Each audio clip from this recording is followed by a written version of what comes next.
Alright, what's up, boys? Welcome back to the next episode of the second quarter. Right now, we're going to be going over our divisional round predictions and probably listen to why we think who's going to win and why, and how we feel the games are going to turn out. So let's get into it. The first game will be Saturday at 4:30. It's going to be the Bengals going to Nashville to play the Titans. I got the Titans 28-24. This was really the only game I was torn on my pick, and honestly, I kind of just decided this like 5 minutes ago. So I feel like this game could go either way. But I am going to go with the Titans. They're getting Derrick Henry back, and if he plays like everyone knows he's capable of playing, being the best running back in the league by a lot, I don't see the Bengals doing very well.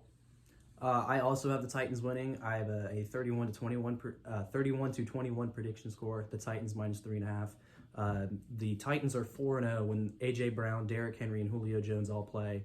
And they've beaten teams like the Rams, the Colts, the Colts, the Bills, and the Chiefs with that roster of just them three guys. Tannehill's been playing very well these past few weeks. Derrick Henry's getting healthy. Julio Jones is getting healthy. This team is probably the most disrespected one seed in the NFL history. The Bengals, I still believe, they're too young, too inexperienced. Despite Joe Burrow playing MVP caliber and Jamar Chase just being phenomenal, I still feel like they're too young and they're too inexperienced to beat this Titans team.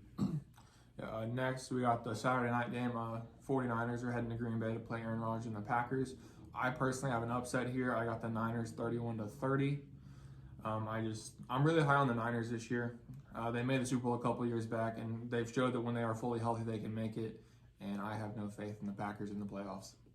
I have a 20-28 prediction. The Packers taking the win. You're going to Lambeau. It's going to be cold. It's a home field advantage. It's Aaron Rodgers, who's an MVP this year. So I have the Packers -6 here.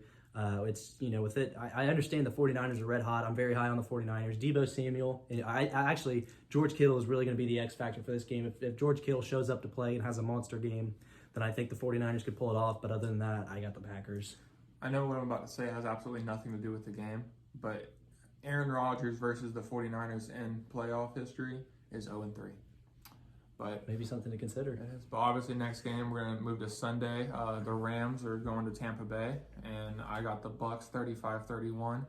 I understand that the Rams beat the Bucks earlier in Week 3, but I just don't think it's gonna happen again. I feel like it was kind of a fluke win, and I don't like betting against Tom Brady in the playoffs. He's proved that to everyone. You just should not bet against Tom Brady in the playoffs. I have a 24-28 prediction. The Buccaneers taking the -3, picking the favorites here. Like he said, it's playoff Tom Brady. You can't really bet against him. That roster is just loaded with talent. I understand they're losing their running backs. Or Leonard Fournette might be coming back this week, I believe. So, and then Lombardi Lenny is just a different breed when it comes to playing in a heavyweight matchup. And then Mike Evans is just a very good player as well. So I'm going to take the Buccaneers here. Yeah, I just feel like it's kind of the obvious pick you got to go with. Mm-hmm. They're just a much better team. I understand the Rams are really good on paper and they have a great defense. Mm-hmm. But you also have Matthew Stafford at quarterback. And I understand he's a good player. He has very good arm talent, but he's kind of overrated since he left Detroit. Makes a lot of mistakes, too. Yeah, he's always made those mistakes. But since he was in Detroit, he looked like a hero. So yeah, everybody thought it. Well, he has no receivers. Yeah, it was like, he has no receivers. He can't do good. Mm-hmm. But, I mean, he had Calvin Johnson for more than a couple, but yeah. I also think it's kind of crazy that Matthew Stafford has been the quarterback for the two most prolific receiving seasons in NFL history. Yeah, that's true. That's kind of crazy, but it also kind of shows that he likes to force the ball to one guy. You could also see it that way. Yeah, 17 interceptions this year, led the NFL. Well, actually tied for first with Trevor Lawrence. Yeah, but Trevor Lawrence, the rookie, Matthew Stafford's supposed to be like a top 5 quarterback in the league, according to a lot of people. So.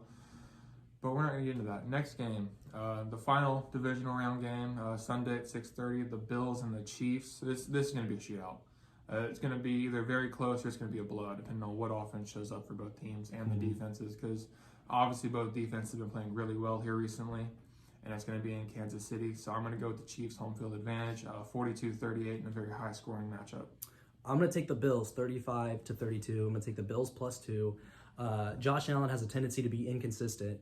But, last game he had a big game. They're coming off of a big win. I think they're going to ride that momentum. What it comes down to, I believe, is the Bills' great offense and the Chiefs' great offense versus the Bills' great defense and the Chiefs' average defense. Well, the Chiefs' defense has gotten a lot better here recently. They have improved, that's true, but they just got done whooping up on the Steelers. Haven't they won like 10 games in a row? No, they lost to the Bengals a few weeks ago. Oh, yeah. Well, other than that. Other than that, they are Not riding a pretty counting the good win Bengals, they've streak. won like 9 out of their last 10 or 10 out of their last 11. But in recent memory, they've been that defense has given up a lot of points. I understand, garbage time. You're giving up points to Big Ben, but that defense is still just an average defense in my eyes. It's two great offenses versus a great defense and an average defense. I got the Bills taking it. Yeah, but when you're going with the great offense, this is the Chiefs and this is the Bills. The Chiefs' offense is so much better in my opinion. They definitely have more weapons. They have more weapons, more firepower. They're faster. I think it's going to come down to, can Singletary tote the ball? Yeah. Can he grab the ball and run downhill and force it down the Chiefs' throat to open up that pass game for Stephon Diggs and Dawson Knox?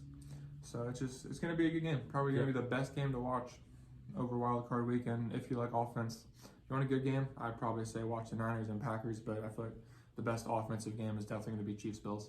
I agree. Titans-Bengals game could also be a big one.